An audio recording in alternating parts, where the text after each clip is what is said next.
Hi Texas oboists.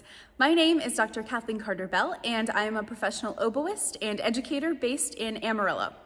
I'm here today to help you all get started learning your ATSSB 2023-24 etudes. Let's get started. The FAST etude this year is Ferling number 14 on page 7, and we are asked to do the whole thing. This etude is called scherzo, which usually means playful or joking, so make sure you take that into consideration when deciding on your musical ideas and your storytelling. Just like with the slow etude, make sure to carefully choose your musical ideas, as that's going to guide everything else that we do with the etude. Some of my characters are lighthearted, joyful, buoyant. We don't want to take this one too seriously. It should be fun and have a circularity to it.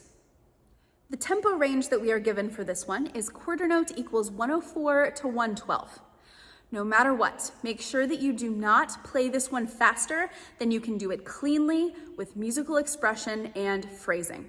Remember that faster does not always mean better.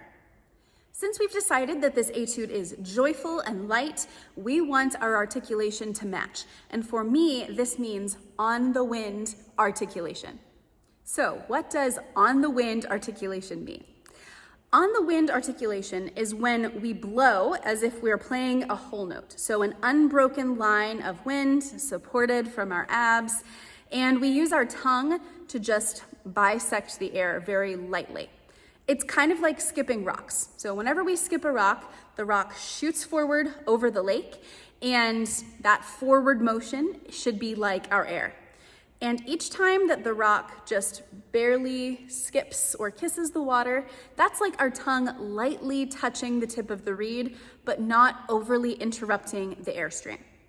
You can practice this by playing a whole note and trying to keep your air moving, so no stopping it, while your tongue lightly articulates first quarter notes, then eighth notes, and eventually 16th notes.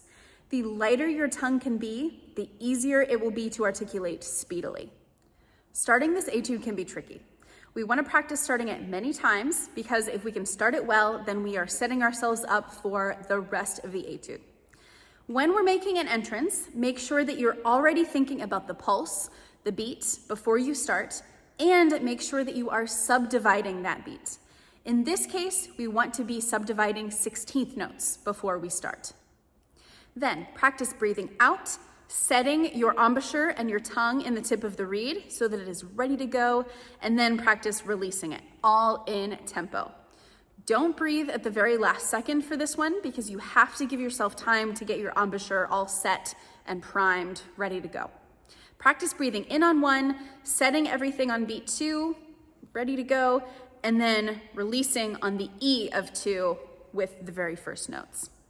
The set should feel like a runner or a swimmer does right before the race starts. Everything is primed and ready to go, including your air. Over time, I've changed a few places where the breaths are marked because I think they make more musical sense and help me overcome a few of the technical challenges as well. So, win-win. For example, in the 4th line, I don't breathe in that last measure. I wait until after the 2nd bar on the 5th line, and I do an expressive ritardando right beforehand. This makes musical sense because the next measure is the same as the first full bar of the etude, so it's a great place for a restart after getting a nice big breath. As with the slow etude, up is up and down is down. Follow the shape of the line to guide your phrasing, and this will help make everything feel easier. Use your voicing, reaching up and reaching down for high notes and for lower ones, and this will help make everything much more seamless as well. There are lots of familiar scales and arpeggios that I know you've played in this one. Identifying them will make this all feel much more familiar and easier. So for example, in the 2nd full bar and in the 4th full bar as well, we have D major arpeggios, and I know you've done those. Sometimes they just start on different notes, but knowing that that's what it is and knowing that you've done that before will make this feel much more comfortable. Isolate the parts that are hard for you. If you're playing the whole thing over and over, but not zeroing in on the hardest passages, then you're not practicing well, and you're not setting yourself up for success. I often just practice a beat or even just 2 notes at a time to make sure that I have them clean, and then I put the pieces back together. One of the trickiest parts of this etude are the second bars on lines 5 and 6. This is the part where we have that rapid jumping between high notes and lower notes. Keep your voicing oriented toward the lower notes rather than trying to really rapidly jump between the different high and low voicings. This will help both notes pop out much more easily. Use your metronome to gradually get the tempo faster and keep track of where you are so that you can build on that the next time you come back to the etude. I hope you found this video helpful. I wish you all the best of luck with your auditions.